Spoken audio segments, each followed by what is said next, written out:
conclave, we in the media should also look inside how much have we done to spread these kinds of stereotypes, prejudice, and the worst kind of hate politics that targets people because of the community they belong to.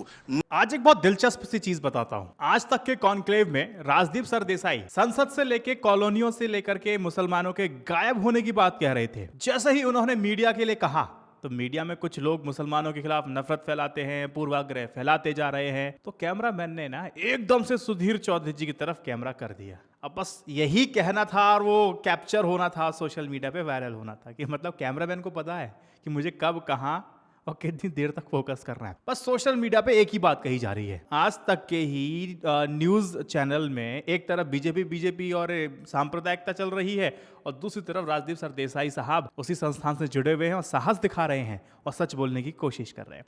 तो ये सारी बातें social media पे बनी हुई है। अब उस कैमरामैन के साथ क्या बातचीत चल रही होगी तो नहीं पता पड़ेंगे। अब मैं आप सभी का ध्यान मीडिया के स्टांस की तरफ ले जाना चाहता हूं, कैसे 2014 के बाद वो बदला है। देखिए, लोकसभा चुनाव 2014 का मीडिया कवरेज 2012 में ही शुरू हो जाता, जब नरेंद्र मोदी जी तीसरी बार गुजरात के मुख्यमंत्री चुने गए। उसके बाद से ही ये कयास लगने लगे थे कि क्या नरेंद्र मोदी आगामी लोकसभा चुनाव के लिए बीजेपी की ओर से प्रधानमंत्री पद के उम्मीदवार होंगे। दिसंबर 2013 में हुए दिल्ली विधानसभा चुनावों को अगर छोड़ दिया जाए तो टेलीविजन चैनल पर सोशल मीडिया के लिए नरेंद्र मोदी को छोड़कर किसी और राजनीतिक दल के लिए समय बिल्कुल नहीं। कवरेज लगातार घटती जा रही। अब टीवी चैनल्स ने मोदी को मनमोहन की अगुवाई वाली यूपीए सरकार के मुकाबले एकमात्र तारणहार के रूप में दिखाना शुरू किया। अब सब कॉन्शियस माइंड में ना वो सब चीजें चल रही थी आपकी कि हाँ ये कोई कुछ है। अच्छे दिनों के विज्ञापनों में तत्कालीन सीएजी विनोद राय के कथित भ्रष्टाचार के दावे, मतलब अभी तो उन्होंने माफी मांग ली, भ्रष्टाचार के दावे से लेकर के राहुल गांधी और कांग्रेस के विरुद्ध जनमत तैयार करने में मीडिया ने अहम भूमिका निभाई। इसमें तो कोई संशय नहीं। मीडिया मैनेजमेंट इसी को कहा जाता है। मीडिया कवरेज ने मनमोहन सिंह की अगुवाई वाली यूपीए सरकार के खिलाफ सत्ता विरोधी लहर को कई गुना मजबूत किया और इस क्रम में मनमोहन सरकार पर लगातार हमले किए गए। टीवी न्यूज के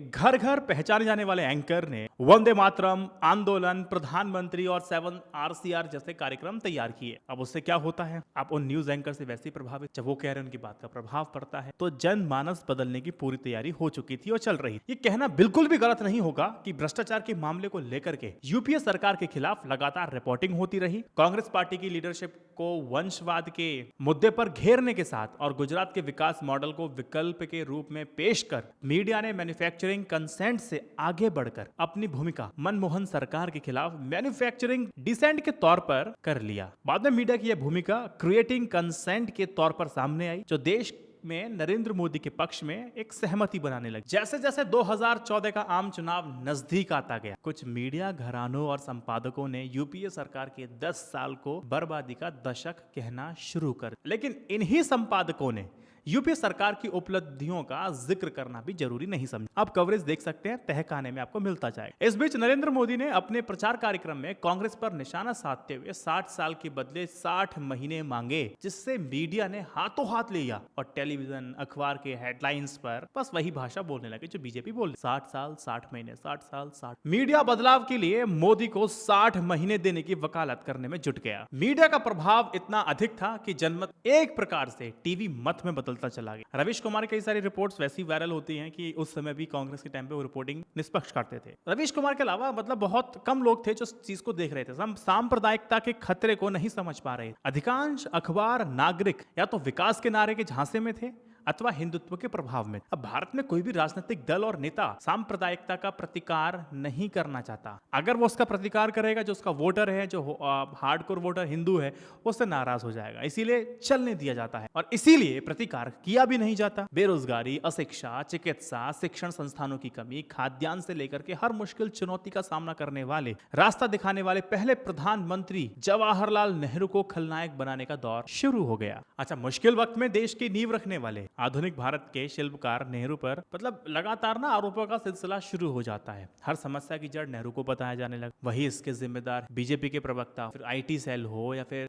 उस कंटेंट क्रिएटर हो, सिर्फ नेहरू नहीं होते तो ये सब कुछ होता ही। तो एक वातावरण रचने लगे कि जो भी कुछ गलत देश के अंदर हुआ है वो इनकी वजह से हुआ है, जहां से हिंदू मुस्लिम विवादों को ईंधन और वो जगह मिलने शुरू हो जाती। तो मीडिया में लगातार ना चलता रहा, फैक्ट को चैलेंज नहीं किया गया और दिमाग में बैठा दिया गया कि यार ये सब गलत कांग्रेस। तो हिंदू मुस्लिम की खाई बढ़ती जा रही थी कि आज सुधीर चौधरी जी लेन बताने लगे कि हिंदुत्व तो बहुत धीरे चल रहा था, बाकी बहुत तेज चल रहे थे। तो इस तरह की बातें मानस में बैठने लगी लोग। मोदी के करीबी समझे जाने वाले उद्योगपति की हिस्सेदारी लगभग हर मीडिया हाउस में बढ़ा करके इसे सुनिश्चित किया गया कि आप बस रिपोर्टिंग करते जाइए और हमें फायदा दे। रिपोर्टिंग पूरी तरह से व्यक्तिगत हो जाती, जमीनी मुद्दे गायब हो जाते हैं। मोदी की छवि का एक असाधारण शख्स की हो गई, लार्जर देन लाइफ, जिसके पास सभी समस्याओं का समाधान था। उन पर किसी भी सवाल को राष्ट्रद्रोही बताया जाने लगा कि आप नरेंद्र मोदी जी सवाल पूछ रहे हैं तो पाकिस्तान चले जाइए। इसी के आधार पर ना टिकट मिल गया था, आपको याद है? मैं नाम नहीं बताऊंगा, क्या आप मुझे नाम बता सकते हैं? मीडिया ना जय जयकार करने में जुट गया। 2014 की बात मैं आपको बता रहा हूं। भारत के चुनावी इतिहास में 2014 का आम चुनाव एक निर्णायक मोड़ साबित होता है। मीडिया द्वारा रची गई मोदी लहर को व्यापक जन समर्थन मिला और देश भर में अन्य संगठनों ने मुसलमानों का डर दिखा करके हिंदुत्व खतरे में है इसको बता करके जनमानस को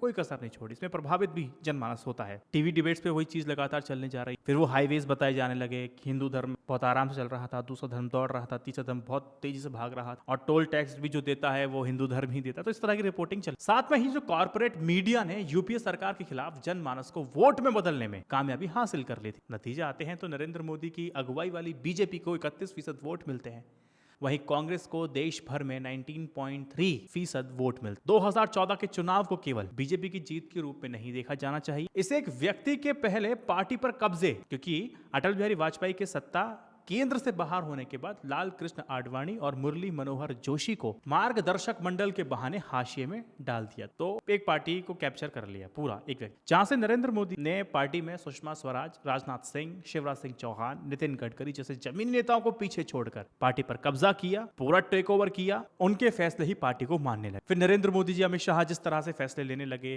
फिर पार्टी को वो सब सहमत होते चले गए, तो वो सब चलता। मैं आपको ये बताना चाह रहा हूं कि मीडिया का जो कवरेज है वो लगातार किस तरह से चेंज हुआ, मत को मतदान में चेंज कराया और आपके मानस में वो चीज बैठाई गई जो एजेंडा सेट किया गया था। अब कैसे बीजेपी में हम 4, 5, 6 नाम पहले सुनते थे बड़े बड़े नेताओं के, अब से हम 2 नेताओं के नाम सुनते गए थे। नहीं, पार्टी बीजेपी की 2 लोगों की पार्टी। सिर्फ मेरा कहने का मकसद इतना ही था। इसी चीज को राजदीप सरदेसाई जी ने कहा। बस इस वीडियो को 3 व्हाट्सएप ग्रुप में शेयर कीजिए और लोगों से कहिए कि आपको याद है कि ऐसा हुआ था। ध्यान दिलाइए, वीडियो को शेयर कराइए। नमस्कार।